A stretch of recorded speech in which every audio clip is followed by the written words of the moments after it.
हमेशा से नदी के इस पार और नदी के उस पार की सियासत भी होती रही है और हमेशा दोनों जानिब के लीडरान अपने अपने हलके में अपनी अपनी ताकत के बलबूते पर कामकाज भी करते रहे हैं।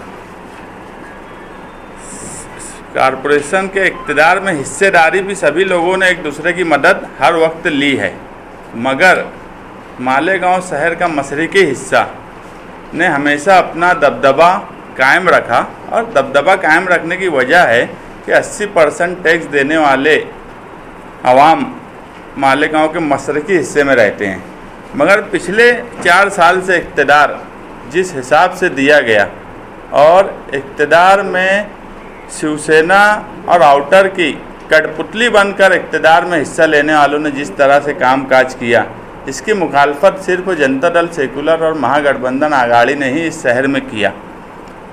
मैं अगर ये बोलूँ कि महागठबंधन आघाड़ी को छोड़कर इन 4 सालों में मालेगांव की हर सियासी पार्टी ने इक़्तिदार का मज़ा लिया, ओहदे का मज़ा लिया, मगर ओहदे का मज़ा लेने के ताल्लुक़ से मालेगांव शहर का बड़ा नुकसान करते चले गए और उसमें आज तक वो समझौता ही कर रहे हैं। हम इस बात से कतई एतराज़ नहीं है कि उस हिस्से को कुछ ना मिले या इस हिस्से को कुछ ना मिले, मगर हर चीज़ का अपना एक ताकत है और उसकी ताकत के हिसाब से उसका हिस्सा उसको मिलना चाहिए। फ़िरका परस्ती ने इस शहर में नया रुख अपना लिया। पहले फ़िरका परस्ती का रुख अलग हुआ करता था, अब फ़िरका परस्ती मालेगांव शहर के साथ अलग ढंग से की जा रही है। या ये निशानदेही हम पिछले कई मरतबा इस शहर में कर चुके कि अब किस तरह से फ़िरका परस्ती की जा रही। अगर मैं कोविड के अय्याम की ही एक बात सिर्फ बोलूँ कि पिछले टर्म में जब पहली लहर कोविड की चली, जो पूरे दुनिया से चलते हुए हिंदुस्तान में आई, उस वक्त भी वक्तन फ़वक्तन हमने हर जगह नुमाइंदगी की। टेंट के सवाल पर सबसे बड़ी मुखालफत इस शहर में अगर किसी ने की तो वो जनता दल ने ही की, बाकी किसी ने वैसी मुखालफत इस शहर में टेंट के ताल्लुक़ से नहीं की थी। नहीं तो उस वक्त ही करोड़ों रुपया ज़ाय हो जाता अवामी ख़जाने का, मगर वो हमारी मुखालफत की वजह से ही वो पैसा बचा और लोगों को तकलीफ़ नहीं हुई। उस वक्त हम बोला करते थे कि ये टेंट और दूसरी प्राइवेट जगह पर हॉस्पिटल लगाने के बजाय सिविल हॉस्पिटल को ही कोविड हॉस्पिटल डिक्लेयर करना चाहिए, क्योंकि मालेगांव शहर क्या महाराष्ट्र में हर वो बड़ा सरकारी हॉस्पिटल कोविड डिक्लेयर है जो उस शहर का बड़ा हॉस्पिटल है। मगर मालेगांव शहर में आउटर का दबदबा जो बढ़ता हुआ नज़र आया वो उस वक्त भी नज़र आया। अगर मैं इसको फ़िरका परस्ती से जोड़ूँ तो क्या मैं गलत हूँ क्या कि आज अगर सिविल हॉस्पिटल कोविड है, कोविड डिक्लेयर है, तो आज क्यों डिक्लेयर है? आज मशरक़ी हिस्से में अल्हम्दुलिल्लाह मरीज़ नहीं है, नहीं के बराबर है, उस हिस्से में है। हमारा एतराज़ आज भी नहीं है। हम उस वक्त भी कायम थे कि वही कोविड हॉस्पिटल होना चाहिए और आज भी उस बात पे कायम है कि वही कोविड हॉस्पिटल होना चाहिए। मगर फ़र्क फ़िरका परस्ती का समझाने का मकसद ये है कि उस वक्त तुम्हारे हिस्से में बीमारी पैर फैला रही थी, इसलिए उसको कोविड हॉस्पिटल नहीं किया गया। आज उस हिस्से में बीमारी फैल रही है, इसलिए वो कोविड हॉस्पिटल है। सारी सहूलत सरकार आज वहाँ दे रही है, ये पूरा शहर देख रहा है, मगर जब तुम्हारे हिस्से में था तो वहाँ कौन सी सरकारी सहूलत दी जा रही थी? उसे कोविड हॉस्पिटल ही डिक्लेयर नहीं किया जा रहा था। सबसे ज़्यादा हमने उस वक्त बोला कि सरकारी हॉस्पिटल को कोविड डिक्लेयर करो, वो वाडिया को ही भले क्यों ना कर दिया जाए। वाडिया हॉस्पिटल को बंद रखा गया मगर कोविड हॉस्पिटल डिक्लेयर नहीं किया गया। हमारा सीधा सा मतलब था और हम हमेशा बोलते हैं कि हम शहर की आवाम की नफ्स जानते हैं और मुस्तकबिल में शहर के लिए क्या फ़ायदा है, ये अगर कोई सोच सकता तो वो इस शहर में निहाली सोच ही सोच सकती।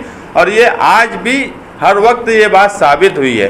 वाडिया हॉस्पिटल अगर उस वक्त भी कोविड के लिए बना दिया गया जाता, उस पर फंड खर्च किया जाता, तो वो हमें बाद में काम आता था। यही हमारा इंटेंशन था और यही मतलब हमारा उसके पीछे छुपा हुआ था। मगर फ़िरका परस्तों के दबाव में कहीं ना कहीं कांग्रेस पार्टी भी हर वक्त उनकी कठपुतली बनी हुई रहती। आज कौन सा ऑफिसर आएगा और कौन सा ऑफिसर जाएगा, ये भी आउटर की जो दबदबा है वही इस शहर में दिख रहा है। यहाँ तक कि कांग्रेस पार्टी जो इक़्तिदार की सबसे बड़े ओहदे पे मेयर के है, मगर अब उनकी चल नहीं रही है कि वो चला नहीं पा रहे हैं कारपोरेशन, ये मुझे नहीं मालूम। मगर कमिश्नर से लेकर कापालिस के तबादले तक हर बात दादा भुसे की मानना और दादा भुसे का दबदबा कायम रखना मालेगांव के मशरक़ी हिस्से की आवाम के साथ धोखा है, ये हम मानते हैं। और अभी जो आखिरी तबादला कापालिस का हुआ वो भी आउटर का दबदबा इस शहर में और कारपोरेशन पर है, ये साबित करता है। पीछे जब कासार की बात टेंट से शुरू हुई, सबसे पहले हमने बोला कि वो कमर्शियल कमिश्नर है। उसके बाद से धीरे धीरे इस शहर के हर सियासी पार्टी को बोलना पड़ा। जो लोग एक दिन पहले तक उसके हिमायती थे, वोटिंग के दिन उनको भी उसके खिलाफ बोलना पड़ा। ये सोच हमने इस शहर को दी। हमारा इसके पीछे सीधा सा मकसद था कि वो भ्रष्ट कमिश्नर है, उसको यहाँ नहीं रहना चाहिए। और मालेगांव शहर में उसकी कई मिसालें आ चुकी थी, मगर उस वक्त भी शेख रशीद साहब ने प्रेस के सामने और एलानिया ये बोला कि दादा भुसे के बोलने की वजह से हमने उस वक्त उसका प्रस्ताव नहीं लिया।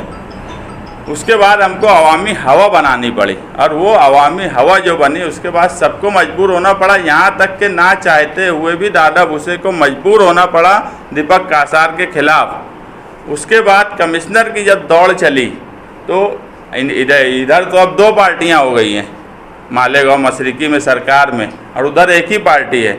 होना तो यही चाहिए था कि सरकार में इधर का दबदबा ज़्यादा हो, मगर उसके बाद भी दबदबा उधर का ही चला आने वाले कमिश्नर के ताल्लुक से। और कापालिस का जो तबादला हुआ, पिछले 4 साल से हम तलवाड़ा के सवाल पे मुसलसल मुखालफत करते आ रहे हैं। तलवाड़ा मालेगांव शहर, मालेगांव कारपोरेशन हद्दी की लोगों का डैम है, और उसमें हम किसी किस्म की कोई भी मतलब दबाव या उसमें किसी की हिस्सेदारी है हम ये कतई बर्दाश्त नहीं कर सकते। और उसके ताल्लुक से पीछे जब गलत तरीके से वहाँ पर पाइपलाइन डाली गई, उस वक्त मुखालफत की गई।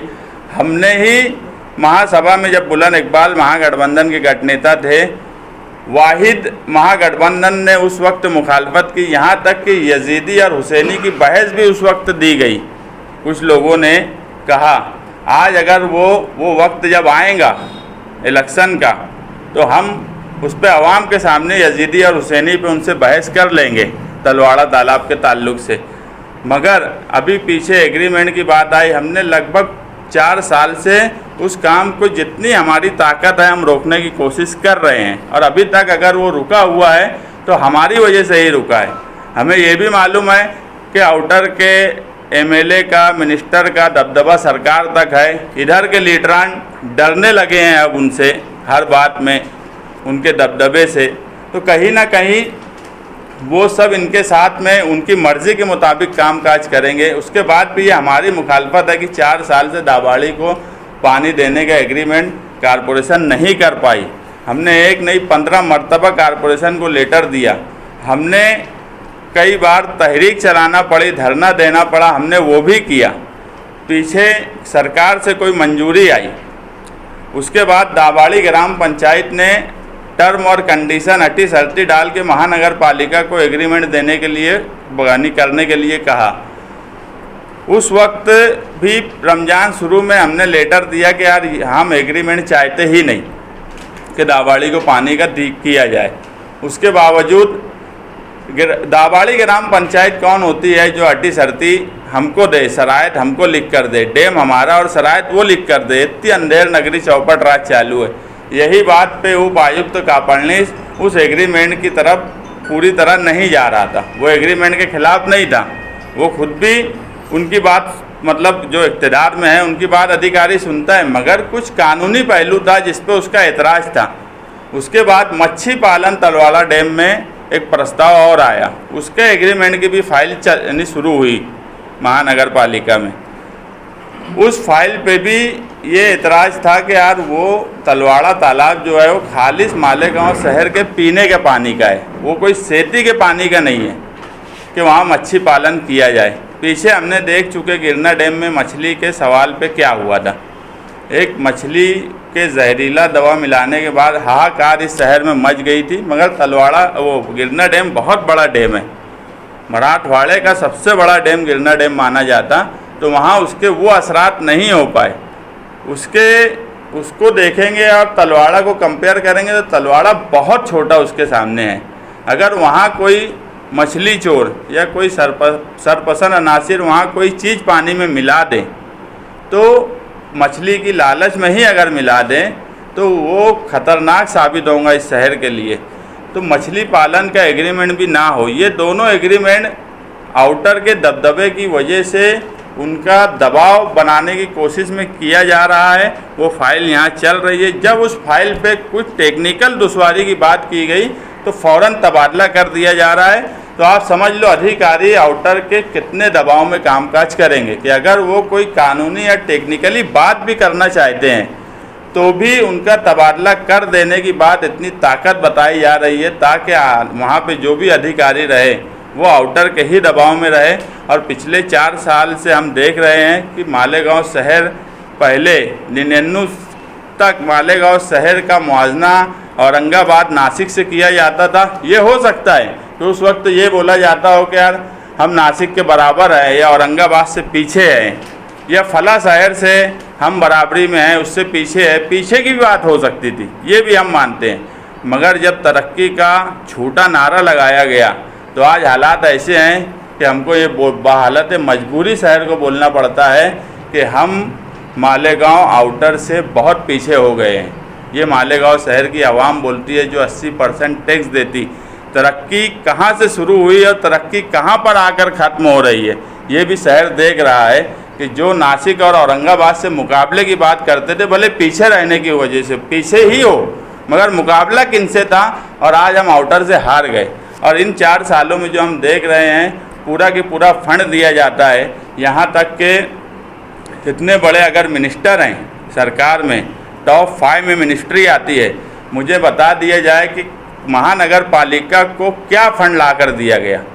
आज तक कोई फ़ंड लाकर नहीं दिया गया, कभी डेवलपमेंट की बात नहीं सोची जाती। आप इसी से एक अंदाज़ा लगा सकते हो कि आगरा रोड का जो सवाल था, ठीक है वो मालेगांव शहर का सवाल था, मगर वो शुरू होती थी ज्योतिबा फुले पुतले से, उनके हल्के से, और ख़त्म भी उनके हल्के में होती थी।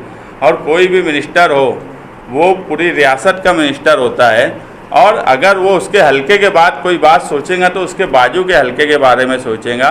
मगर यहाँ कभी ये बात नहीं सोची गई और सरकार से कोई फंड आगरा रोड के ताल्लुक से भी कोशिश की गई होती, ऐसा कभी नज़र नहीं आया। अगर मैं ये कहूँ कि फ़िरका परस्ती का मॉडल देखना है तो कुसुम्बा रोड से जाओ और उनके ही हल्के में देख लो दयाना और रमजानपुरा। ये मालेगांव सेंट्रल नहीं है, वो मालेगांव आउटर है। मगर फ़िरका परस्ती किस तरह से अब हो रही है वो तुमको कुसुम्बा रोड का ये हिस्सा और कुसुम्बा रोड का वो हिस्सा आँखों से फ़िरका परस्ती तुम देख सकते हो। इस तरह से इस शहर में फ़िरका परस्ती की जा रही है और हमारे शहर के जो लीडरान है वो उनकी कठपुतली बने हुए हैं। इक़्तिदार का ऐसा शौक़ है या इक़्तिदार के लिए इतने मजबूर हैं कि आज भी बने हैं और आगे भी उनको लालच है कि आगे अगर कोई बात हो गई तो इक़्तिदार की में हिस्सेदारी तो उन्हीं से मिलेंगी। सिर्फ हम ही ये नहीं सोचते कि इक़्तिदार मिलेगा कि नहीं मिलेगा, हम आवाम के नुमाइंदे हैं, हमने कभी इक़्तिदार के ताल्लुक़ से कोई बात सोची ही नहीं। ये भी हमको बोला जाता कि यार तुम जो है बड़े बड़े ठेकेदारों से दुश्मनी ले रहे, बड़े बड़े लीडरान से दुश्मनी ले रहे, अगर कल तुमको ज़रूरत पड़ गई तो क्या इन सब हालात में वो तुम्हारे साथ आएंगे। मगर हमारा सोचने का ढंग अलग है। हम हमेशा आवाम की, जो आवाम से हम चुन के आते हैं, हम सबसे पहले उनके नुमाइंदे हैं, उसके बाद बाकी जोड़ तोड़ की बात उस वक्त सोची जाएंगी। यहाँ तक मुझे कहा गया कि यार इस मरतबा तो आने वाले कॉरपोरेशन के इलेक्शन में सारी पार्टियाँ महानगर पालिका के बड़े बड़े जो मतलब ऑफिसर हैं और बड़े बड़े ठेकेदार, यहाँ तक कि आउटर से भी कुछ लोग मुझे हराने के लिए आएंगे। तो उससे कोई फ़र्क नहीं पड़ता कि सब मिल के मुझे हराने के लिए आए।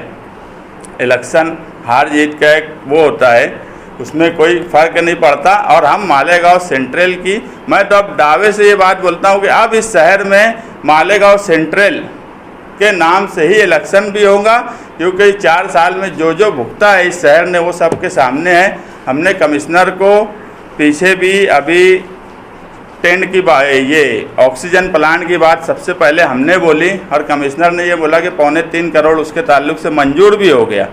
और RT-PCR लैब के ताल्लुक से उन्होंने मालूमात दी थी कमिश्नर ने 1 हफ्ता पहले कि एक लैब मंजूर हुआ। हमने उनसे यही कहा कि वो लैब जो बड़ा हिस्सा है मालेगांव महानगर पालिका का उस हिस्से में लगाया जाए। और प्लांट लगाने की बात हमने इसलिए उस वक्त सोची थी कि जो तीसरी लहर की बात बोली जाती तो हम पहले से तैयारी रहे।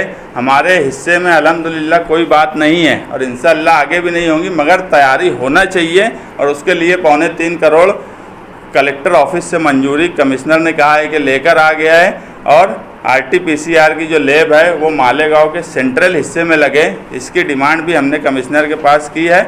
और हम यही चाहते हैं कि जिसकी जो जैसा टैक्स देता है उसके हल्के में वो होना चाहिए।